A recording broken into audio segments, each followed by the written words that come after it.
नमस्कार, आपले स्वागत आहे शक्ती लाईव्ह फाउंडेशनच्या भगवान कल्की आणि येशू ख्रिस्त यांचे पुनरागमन याच्या दुसऱ्या भागामध्ये. मागच्या भागामध्ये आपण श्री चंद्रनील देसाई सर यांना आपल्या यूट्यूब पॉडकास्टवर बोलवून त्यांचे भगवान कल्की व येशू ख्रिस्त यांच्याविषयीचे अनुभव व दृष्टांत जाणून घेतले व या भागात आपण भगवान कल्की आणि येशू ख्रिस्त हे कसे एकच आहेत याबद्दलचे त्यांचे अनुभव व दृष्टांत जाणून घेणार आहोत. यासाठी आपण पुन्हा आमंत्रित करूया चंद्रनील देसाई सर यांना आपल्या शक्ती लाईव्ह फाउंडेशनच्या पॉडकास्टवर. तर चंद्रनील देसाई सर, आपले पुन्हा स्वागत आहे शक्ती लाईव्ह फाउंडेशनच्या युट्यूब पॉडकास्टवर. मागच्या भागात तुम्ही तुमच्या पहिल्या दृष्टांताबद्दल सांगितले व आम्हाला ते जाणून खरंच आनंद झाला व तुम्ही तुमचा आध्यात्मिक अभ्यास पुढे कसा चालू ठेवला याबद्दल देखील आम्हाला व आमच्या प्रेक्षकांना जाणून घ्यायचे आहे. नक्कीच. आईसाहेब महाराज ह्या माझ्या पहिल्या गुरु. आईसाहेब महाराजांनी मला नामस्मरण, एकाग्रता आणि ध्यान कसे करायचे या गोष्टी शिकवल्या होत्या. त्यांनी मला गजानन महाराज यांचं नामस्मरण कसं करायचं, त्यांच्यावरती ध्यान कसं लावायचं ह्या गोष्टी शिकवल्या. कारण त्या स्वतः गजानन महाराज यांच्या निस्सीम भक्त होत्या. त्यांच्यामध्ये गजानन महाराज प्रकट व्हायचे आणि गजानन महाराज त्यांना पुढील आध्यात्मिक अभ्यासामध्ये आणि त्यांच्या संचारामध्ये मार्गदर्शन करीत असत. अशा पद्धतीनं आईसाहेब महाराजांनी मला जो अभ्यासक्रम शिकवला होता तो अभ्यासक्रम मी सतत चालू ठेवला भगवान कल्की भेटेपर्यंत. नंतर मला एक दृष्टांत दिसला होता. त्या दृष्टांतामध्ये अक्कलकोटचे स्वामी, गजानन महाराज आणि साईबाबा हे तिघही एका ओळीमध्ये बसलेले मला दिसले. अक्कलकोट स्वामींच्या शेजारी, त्यांच्या एकदम शेजारी एक अतिशय अद्वितीय आणि लख्ख प्रकाश होता.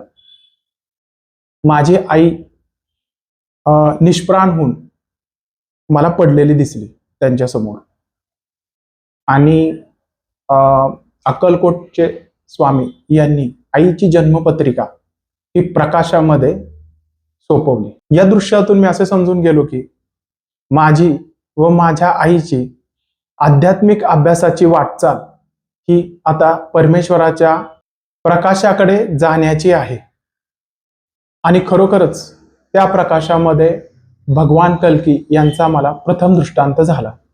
अशा प्रकारे श्री गजानन महाराज यांची भक्ती आणि आध्यात्मिक अभ्यासक्रमामुळे माझी पुढील वाटचाल ही श्री भगवान कल्की यांच्या भेटीपर्यंत झाली आणि अशा पद्धतीने श्री गजानन महाराज यांनी मला भगवान कल्की यांच्या चरणापर्यंत पोहोचविले.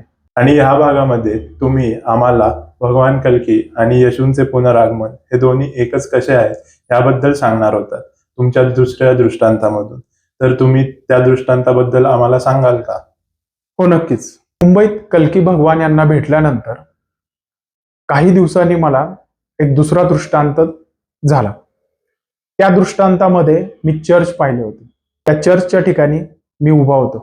त्या चर्चमध्ये आतमध्ये जाण्यासाठी एक जिना होता. तो जिना गॅलरीपर्यंत होता आणि गॅलरीतून चर्चमध्ये जाण्यासाठी दरवाजा होता. त्या गॅलरीच्या डाव्या भागामध्ये एक महिला बसलेली होती. थोड्या वेळाने माझ्या मनामध्ये एक विचार आला की मी चर्चमध्ये तर कधी गेलोच नाही.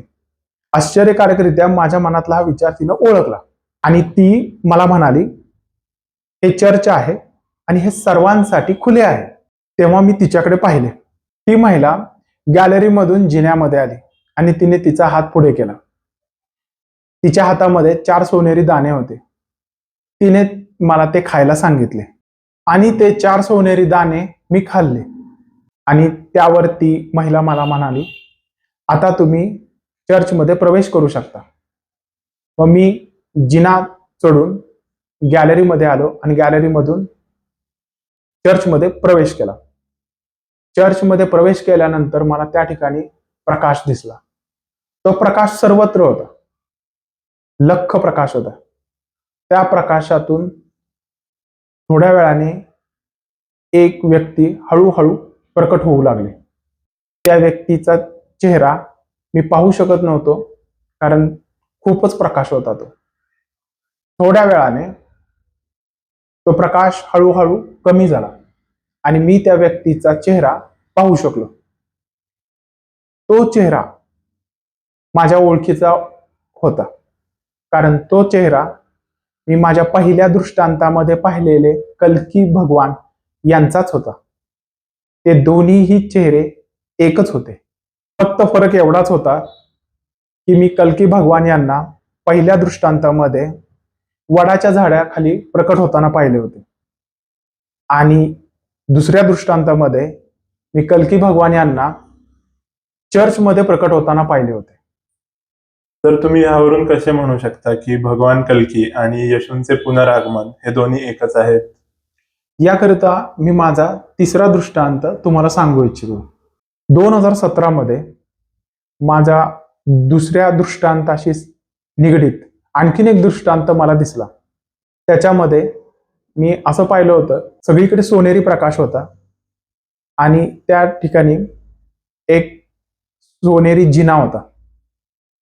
त्या सोनेरी जिन्यावरती मी काही अंतरावरती उभा असलेलं मी पाहिले.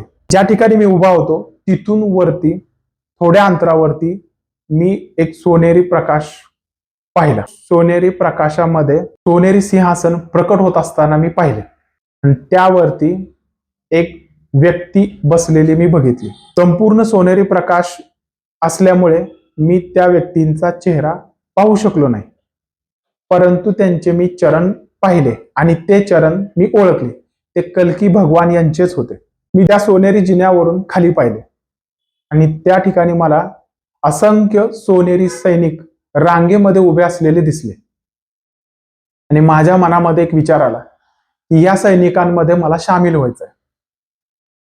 त्यावरती त्या सोनेरी प्रकाशामधून कल्की भगवान मला म्हणाले, जर तुला हे सैन्यामध्ये सामील व्हायचं असेल तर तुला शुद्ध व्हावे लागेल.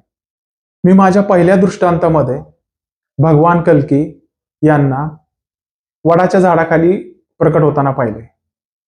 माझ्या दृष्टांतामध्ये मी भगवान कल्की यांना चर्चमध्ये प्रकट होताना पाहिले आणि माझ्या तिसऱ्या दृष्टांतामध्ये भगवान कल्की यांना सोनेरी सिंहासनावरती बसलेले आणि त्यांच्या संपूर्ण सैनिकांसोबत पाहिले.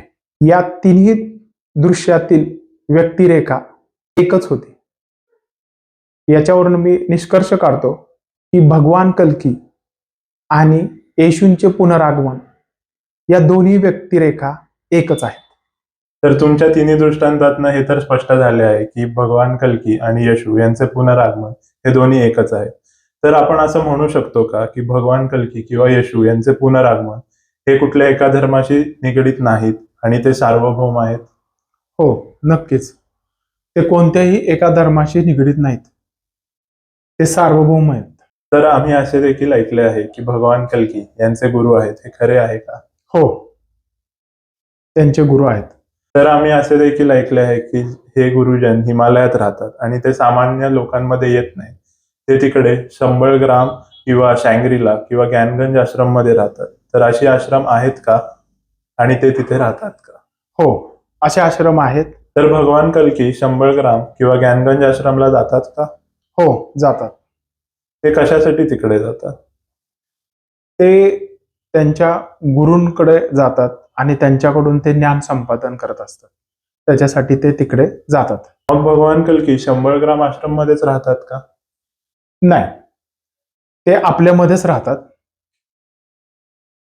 आणि त्यांचे आपल्या प्रत्येकावरती लक्ष आहे, प्रत्येक देशावरती लक्ष आहे आणि ते निरंतर काम करत राहतात. तर तुम्ही आता सांगितलं की ते निरंतर काम करत राहतात. तर ते काय काम करतात आणि तुम्ही एखादं काम त्यांचं बघितलं आहे का?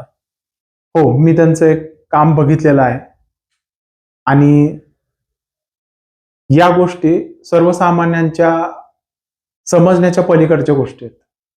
आम्हाला ते जाणून घ्यायला नक्कीच आवडेल, पण आपण हे सगळ्या गोष्टींबद्दल चर्चा करूया आपल्या पुढच्या भागात.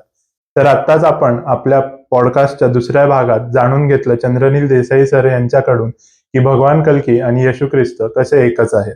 आणि आजच्या भागामध्ये आपण श्री चंद्रनील देसाई सर यांच्याकडनं भगवान कल्की यांचे गुरु व शंबळग्राम किंवा शँग्रीला व्हॅली आणि ज्ञानगंज आश्रम याच्याबद्दल देखील जाणून घेणार आहोत. आणि भगवान कल्की यांना शस्त्र अस्त्र विद्येचे ज्ञान प्राप्त झाले आहे का हेही जाणून घेणार आहोत. आणि ते जर प्राप्त झाले असेल तर कोणाकडून हे देखील आपण पुढच्या भागात पाहणार आहोत. तर भेटूया पुढच्या भागात. धन्यवाद.